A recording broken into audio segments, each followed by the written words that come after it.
Dari partai-partai yang nantinya koalisi ini, belum tentu mereka mau mengusung Om Gatot Nurmantio. Makanya dia menggugat ini.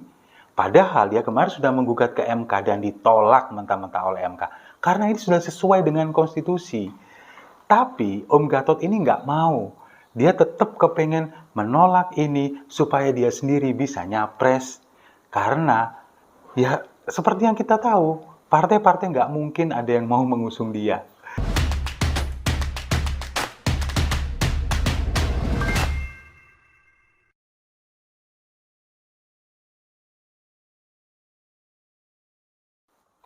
Salam damai untuk Indonesia. Berjumpa lagi bersama saya, Papa Dimas.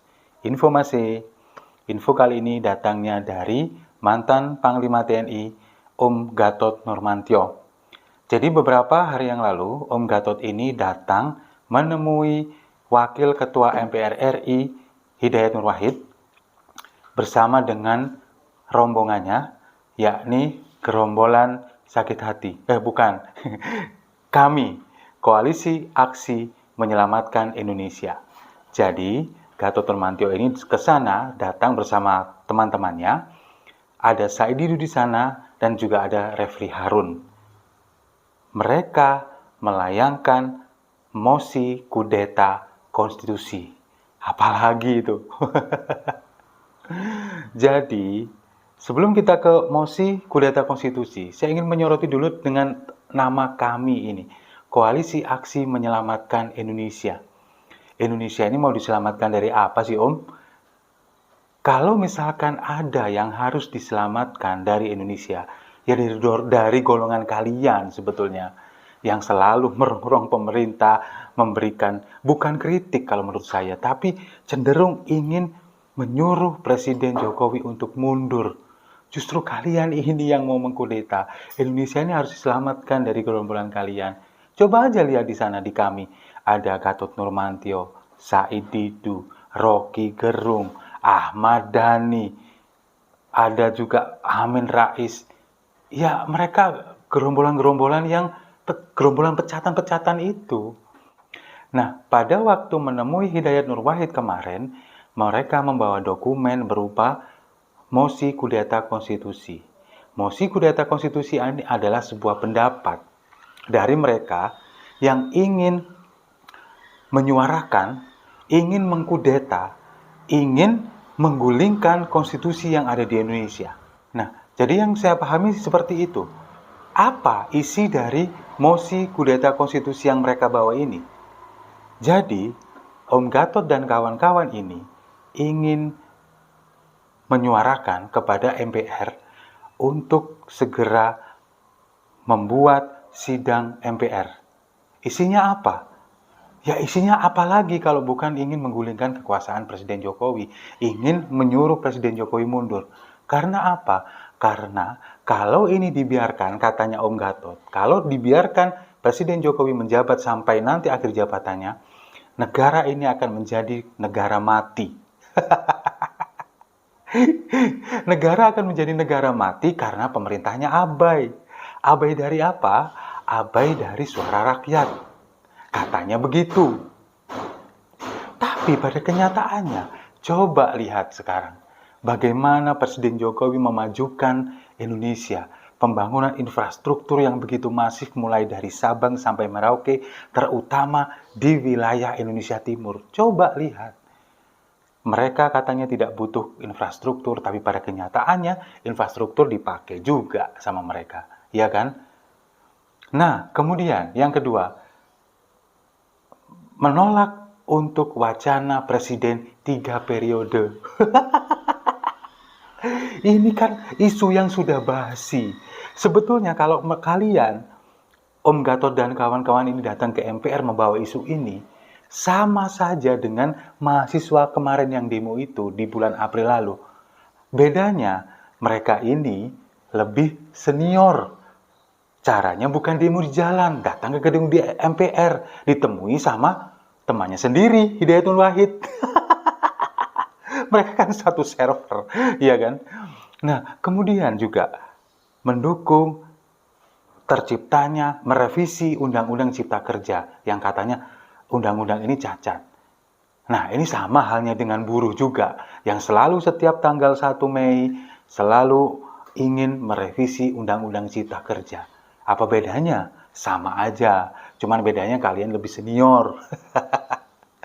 Tapi yang paling poin dari mosi kudeta konstitusi ini adalah menolak presidensial threshold sebesar 20%. Gatot menilai ambang batas pencalonan presiden mengakibatkan kehilangan hak konstitusional sebagai pemilih untuk mendapatkan sebanyak-banyaknya calon pemimpin bangsa.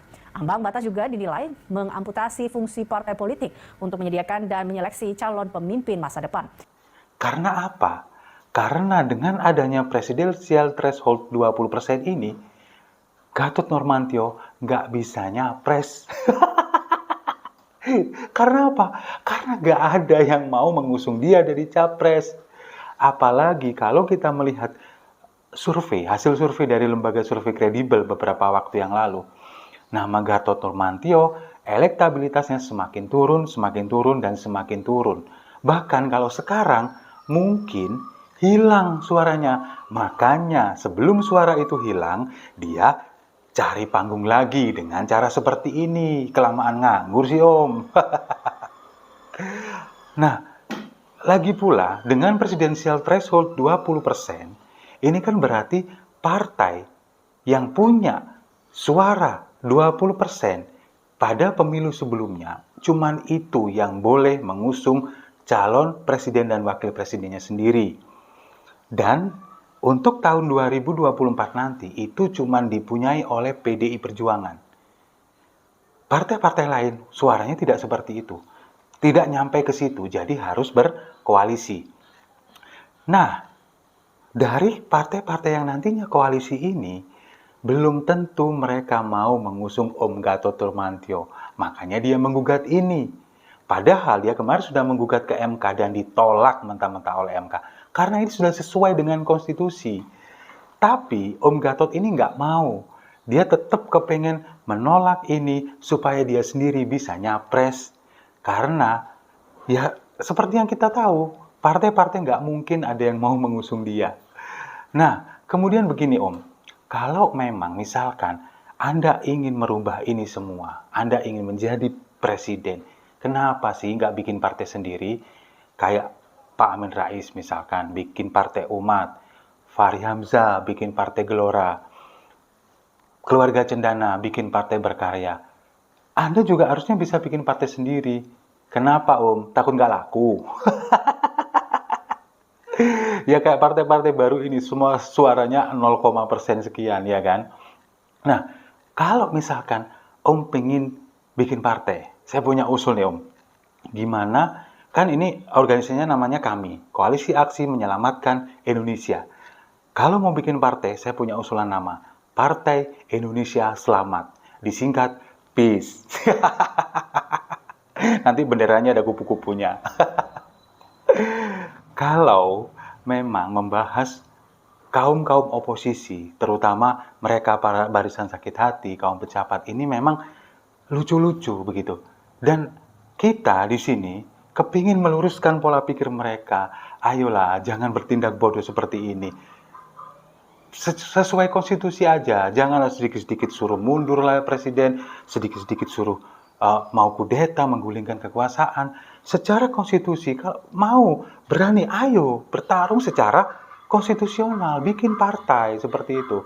Ya, tapi memang kalau kami dari Siwol TV ataupun juga siwol.com mengkritisi apa yang mereka lakukan, kaum-kaum oposisi ini, terutama juga dari mengkritisi Anies Baswedan, ini memang para pendukungnya selalu memberikan komentar yang lucu-lucu menurut saya. Coba aja lihat beberapa video kami di sebelumnya, di kolom komentar. Banyak sekali pemuja kaum oposisi, pemuja Gubernur Seiman, kemudian juga pemuja si Imam Jumbo, selalu mengelontarkan komentar yang lucu, bikin ketawa dan bikin mules sebetulnya. Dibilang ini channel nyinyir lah, kemudian saya dibilang kafir, anak PKI, channel adu domba, tukang fitnah, Bahkan sampai seluruh nama binatang yang ada di kebun binatang disebutin semua. Ada semut, kura-kura, ya segitulah. Jadi, tapi buat kami, ini kami jadikan sebagai mood booster. Untuk kami selalu tetap mengkritisi, selalu untuk menyuarakan kebenaran, karena kami ingin menggiring Indonesia menjadi arah yang lebih baik dengan cara kami, yakni dengan membuat opini yang menurut kami sesuai dengan logika. Setuju? Kalau setuju, kita minum kopinya sama-sama.